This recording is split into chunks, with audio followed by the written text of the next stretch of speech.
देखिए, सबसे पहले हम बात करते हैं सब्जेक्ट और इंग्लिश की।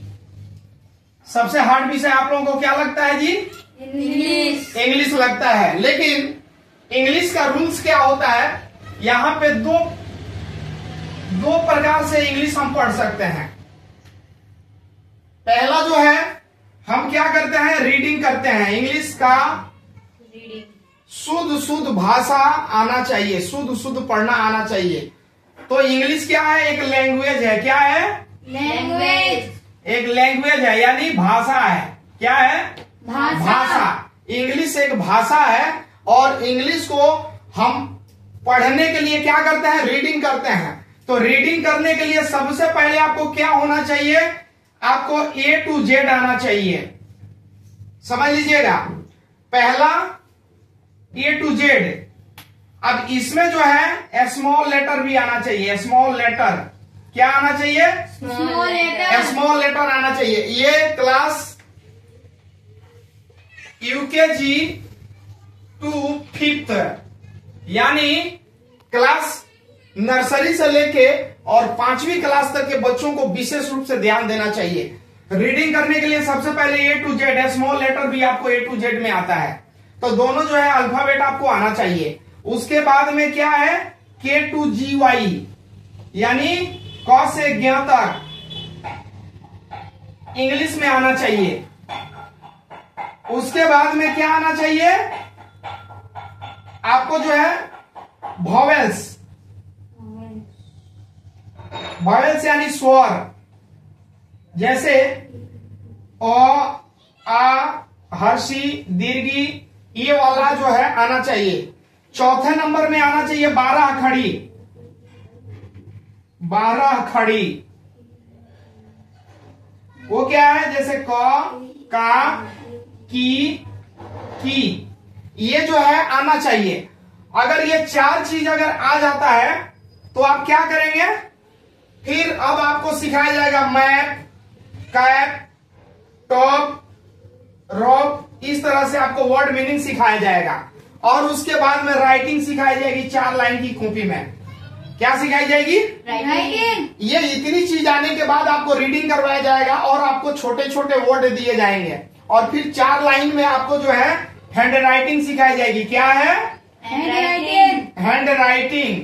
तो ये अक्षर सुधर जाएगा, आपकी राइटिंग अच्छी हो जाएगी, वर्ड का नॉलेज हो जाएगा और आप रीडिंग करने लगेंगे। ठीक है।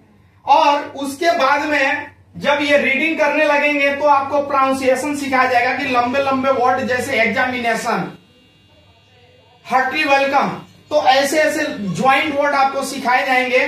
और ये वर्ड सिखाने के बाद आप क्या करेंगे जी? इंग्लिश पढ़ना सीख जाएंगे। लेकिन बोलना नहीं सीखेंगे। इंग्लिश बोलने के लिए आपको क्या करना होगा? इंग्लिश बोलने के लिए आपको और भी कुछ सीखना रहेगा। तो मेरा एक सबसे सुंदर सजेशन है कि एक वर्ड, यानी एक शब्द, इंग्लिश का एक शब्द रोज याद करना है। वो कौन सा है? Home articles. इसको बोलते हैं होम आर्टिकल्स, यानी घरेलू शब्द, घरों में यूज होने शब्द। जैसे हम घर में बोलचाल की भाषा में खाना है, पीना है, सोना है, रोना है, धोना है, जाना है, आना है, सब्जी लेना है, बिछावन करना है, मतलब हमारे जीवन में रोज जो बोलचाल करने वाली जो शब्द हैं, भाषाएं हैं, उसके बारे में, यानी घर में यूज करने वाले हर एक चीज का एक वर्ड रोज याद करना है। अगर एक वर्ड रोज याद करते हैं तो 1 गुना 30, यानी कितना हो गया जी? 30 वर्ड हो गए ना। 30 वर्ड आपके हो गए। तो 12 महीने में कितने दिन होते हैं? 365 दिन, 1 ईयर, यानी 365। अब रोज एक वर्ड याद करते हैं तो 365, यानी एक साल में कितना याद हो गया? 365। ऐसा गुना कर दीजिए 3, कितना होगा? 3 बचे 15 और 3 छक 18, एक हाथ में का 19, हाथ में गया 1, 3 3 का 9, 1 10, कितना हो गया? 1095 वर्ड हो गया। यानी अगर आप इस सिस्टम से चलते हैं, रोज का एक वर्ड याद करते हैं, सिर्फ एक, तो साल में 365 होता है, तो 3 साल में 1095 वर्ड हो जाएगा। यानी आप 3 साल में इंग्लिश के पावरफुल मास्टरमाइंड बन जाएंगे। यानी इंग्लिश टॉकिंग इतनी आपकी एक्सपर्ट हो जाएगी कि सामने वाला देख के भी हैरान हो जाएगा। लेकिन यहां 12th और ग्रेजुएशन, ये दोनों बच्चों को इंग्लिश में टॉकिंग करने नहीं आता है। क्यों नहीं आता है जी? अगर इस तरीके से लिया जाए तो यूकेजी 1, यूकेजी को छोड़ दीजिए, उसको लर्निंग सिखाया गया 1 2 3, 3 साल हुए, तो आप 3 क्लास में गए तो आपको पावरफुल इंग्लिश बोलने आना चाहिए। लेकिन आपने ये सिस्टम से आपने फॉलो नहीं किया, इसके लिए आप 12th और ग्रेजुएशन में भी गए तो भी आपको इंग्लिश बोलना नहीं आया। इसीलिए मैं बोलता हूं कि first rules of opportunity to flow of always and each day. आप हमेशा जो है अपने ग्राफ को तैयार कीजिए, और जब इस तरह से ग्राफ हमने बताया तो 3rd क्लास के बच्चों को इंग्लिश बोलना आना चाहिए। आपको इंग्लिश बोलने आता है? No sir. क्यों? आपने ये ग्राफ को कंप्लीट नहीं किया। आपको बोलने आता है? नहीं आता है। आप 12th क्लास में इंग्लिश आपकी पावरफुल है? नहीं है, क्योंकि आपने ये ग्राफ ही नहीं लिया। आपने इसको मजे मजे में खत्म कर दिया। आपने क्या किया? Function, birthday party, enjoy, garden, festival, और डेली शाम को 4 घंटे खेलना। 1 घंटे की जगह 4 घंटा खेलता है, तो क्या होता है? आपने ये ग्राफ नहीं किया।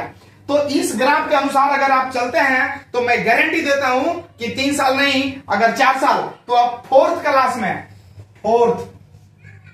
अगर आप 4th क्लास में भी अगर मान लीजिए कि 1 दिन याद किया, 1 दिन नहीं किया, चलिए ठीक है मान लिया, तो 3 साल नहीं 1 साल और बढ़ा दीजिए। तो 4th क्लास में जाते जाते इंग्लिश मीडियम के बच्चों को, या चाहे हिंदी मीडियम का बच्चा है, इंग्लिश फर्राटेदार बोल सकता है, यानी जबरदस्त। ठीक है? और आज के डेट में ग्रेजुएशन के बच्चे को भी टॉकिंग नहीं आती है। तो प्लीज आप लोग ये ग्राफ को फॉलो कीजिए। और देखिए स्टूडेंट, मैंने जो पीछे ये बोर्ड पे ग्राफ बताया है, इस ग्राफ को आप अगर फॉलो करते हैं तो मैं चैलेंज देता हूं कि 4th और 5th क्लास का लड़का ऑल कंट्री का इंग्लिश जबरदस्त बोल सकता है, टॉकिंग कर सकता है। तो फिर ऐसा ही इंटरेस्टिंग रूल्स, मेथड और क्लास के लिए फिर हम आपसे मिलेंगे। तब तक के लिए जय हिंद।